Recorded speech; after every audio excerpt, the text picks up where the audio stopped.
Hey guys, welcome back. तो आज बात करेंगे उसी कंट्रोवर्सी के बारे में जिसने सिर्फ स्टैंड अप कॉमेडी इंडस्ट्री को नहीं बल्कि पूरी मेडिकल फ्रेटर्निटी को भी हिला कर रख दिया। तो प्रणीत मोरे के उसी वायरल गुरुग्राम शो के क्राउड वर्क वीडियो से एक और चेहरा बाहर आया था and it was doctor Sejal Pawar. दिखने में तो वो काफी क्यूट और बबड़ी सी लड़की लग रही थी, बट वो डॉक्टर बैकग्राउंड से आती थी। सेजल कोई प्रोफेशनल कॉमेडियन नहीं है, वो मुंबई के सबसे बड़े और prestigious civic run hospital KEM hospital and Seth GS medical college की एक अंडर ग्रेजुएट MBBS स्टूडेंट है। तो वो एक ऐसी फील्ड से आती है जहाँ पे इंसान को खुदा माना जाता है। वहाँ से एक ऐसी बात निकलना किसी ने भी एक्सपेक्ट नहीं किया था।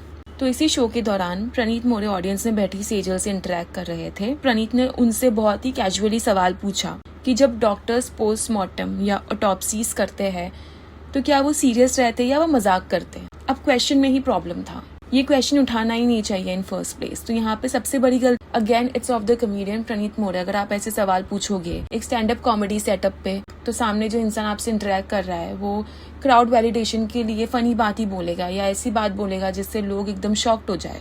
तो यही सेजल के साथ हुआ। तो ये क्वेश्चन पूछने के बाद सेजल बहुत ही आराम से बताती है कि कैसे एनाटॉमी लैब में स्कल और एब्डोमेन को कट किया जाता है। लेकिन हद पार तब हुई जब उन्होंने मेडिकल एजुकेशन डोनेट की गए डेड बॉडीज यानी कैडेवर पर एक बहुत ही ऑब्सीन और क्रूड बात बोली। तो सेजल पवार उस वायरल क्लिप में बहुत ही हंसते हुए ऑन कैमरा कहती है कि उनके बैचमेट्स एनाटॉमी लैब में मेल कैडेवर के प्राइवेट पार्ट्स के साइजेस कंपेयर करते हैं और डाइसेक्शन के वक्त मेन पार्ट को सबसे लास्ट के लिए बचा के रखते हैं।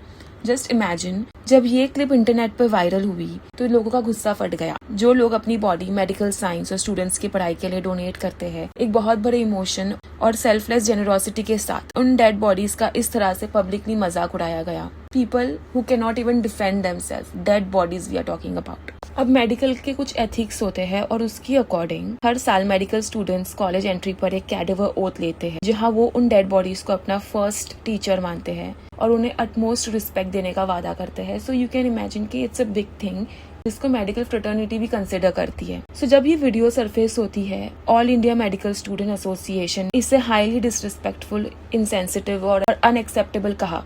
अभी ये घटिया झोंका आफ्टरमैथ सेजल के लिए करियर एंडिंग और एक बड़ा नाइटमेयर साबित हो रहा है। कई बड़े लीगल और इंस्टीट्यूशनल एक्शन लिए गए हैं। कैम हॉस्पिटल और मेडिकल कॉलेज के डीन ने एक प्रीलिमिनरी इंक्वायरी के बाद सेजल को 15 डे कंपल्सरी मतलब कि फोर्स्ड लीव पर भेज दिया। इतना ही नहीं, उन्हें हॉस्पिटल कैंपस, मेडिकल कॉलेज और हॉस्टल प्रीमाइसेस में एंटर करने से पूरी तरह से बैन कर दिया गया है।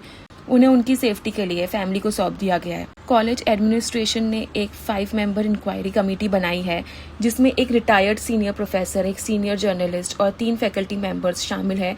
ये कमेटी 7 दिनों में अपनी फाइनल रिपोर्ट सबमिट करेगी, जिसके बाद उन पर परमानेंट सस्पेंशन या रस्टिकेशन के एक्शन भी हो सकते हैं। और महाराष्ट्र साइबर पुलिस ने साइबर पुलिस स्टेशन में कॉमेडियन प्रणीत मोरे और हिमांशु जांगड़ा के साथ साथ उन पर भारतीय न्याय संहिता BNS 2023 और IT एक्ट की सेक्शन 67 मतलब पब्लिशिंग ऑब्सीन मटेरियल के तहत क्रिमिनल मामले में दर्ज किया गया है। रिपोर्ट्स के मुताबिक जब कॉलेज अथॉरिटीज उनसे इंक्वायरी कर रहे थे तो सेजल पूरी तरह से ब्रेक डाउन हो गई थी और कंटिन्यूसली रो रही थी। उन्होंने अपनी वीडियो अपॉलॉजी भी डाली है और उसमें उन्होंने माना कि उससे एक बहुत ही घटिया हरकत हो गई है, एक लैप्स ऑफ जजमेंट हुआ था, वो नाइफ थी और उन्हें रिग्रेट है। उनकी मेंटल हेल्थ को देखते हुए हॉस्पिटल ने उन्हें प्रोफेशनल काउंसलिंग की भी एडवाइस दी है।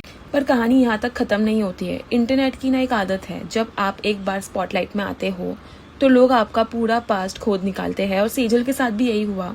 नेटिजन्स डिटेक्टिव मोड पे चले गए हैं और रोज कुछ ना कुछ नई क्लिप्स सेजल की बाहर आ रही है। पुराने क्लिप्स वायरल हो रहे हैं और अनवेरिफाइड मटेरियल्स भी लीक हो रहे हैं, जिसने आग में घी डालने का काम किया है। सेजल का एक पुराना रैपिड फायर स्टाइल का वीडियो रीसर्फेस हुआ है जहाँ वो अपने ही मेडिकल कॉलेज के बारे में बड़ा प्रॉब्लमेटिक बोल रही है। जब उनसे पूछा गया कि उनका कॉलेज किस चीज के लिए फेमस है तो उन्होंने हंसते हुए कहा, we are famous for cutting dead bodies. और जब पूछा गया कि वो अपने कॉलेज में किसी को डेट करेगी, उनका जवाब था, no they are very ugly. College का सबसे बड़ा रेड फ्लैग उन्होंने बताया, टॉक्सिक फैकल्टी। सोशल मीडिया पे लोग सेजल का बैकग्राउंड चेक कर रहे हैं और एक नया बड़ा एलिगेशन भी सामने आया है कि उन्होंने मेडिकल कॉलेज में एडमिशन लेने के लिए एक fake scheduled tribe ST caste certificate का यूज किया था, जिसके ऊपर अभी लोग अलग से इन्वेस्टिगेशन करने के लिए बोल रहे हैं। फिर आता है लीक्ड चैट स्कैंडल। रेडिट और ट्विटर पर कुछ अनवेरिफाइड ऑडियो क्लिप्स और चैट स्क्रीनशॉट्स भी वायरल हो रहे हैं, जहां क्रिकेटर पृथ्वी शॉ और आयुष बडोनी जैसे बड़े नाम लेकर काफी कंट्रोवर्शियल बातें क्लेम की जा रही है। हालांकि इस चैट्स की कोई ऑफिशियल कंफर्मेशन नहीं है, पर इसने उनके ऊपर चल रही ट्रोलिंग को 10 टाइम्स बढ़ा दिया है। So what is the take away here? जो लड़की वीडियो अपॉलॉजी में रो रही थी और खुद को इनोसेंट बता रही, उनके इन पुराने क्लिप्स को देखकर लगता है कि उन्हें रील्स और सस्ते इंटरनेट क्लाउड के लिए ऐसी क्रैश बातें बोलने की पहले से आदत है। सोचिए, अगर इस तरह के मजाक पब्लिकली नॉर्मलाइज हो गए तो क्या कोई फैमिली अपने सगे की बॉडी मेडिकल रिसर्च के लिए डोनेट करेगी? बिल्कुल भी नहीं। फ्यूचर डॉक्टर बनने से पहले बेसिक ह्यूमन एम्पैथी और मॉरल कंपास होना बहुत ही जरूरी है। सेजल ने 30 सेकंड्स के वायरल फेम के चक्कर में अपना पूरा करियर, रेप्यूटेशन और मेडिकल एथिक्स सब कुछ दांव पर लगा। तो आप क्या सोचते हो इस पूरी कंट्रोवर्सी पे? क्या सेजल को एक मौका मिलना चाहिए या उसके जरिए हमें एग्जाम्पल सेट करना चाहिए? प्लीज अपने ओपिनियन कमेंट सेक्शन में जरूर लिखना। मिलेंगे बहुत ही जल्द अगली पॉडकास्ट में। See you in the next. Bye.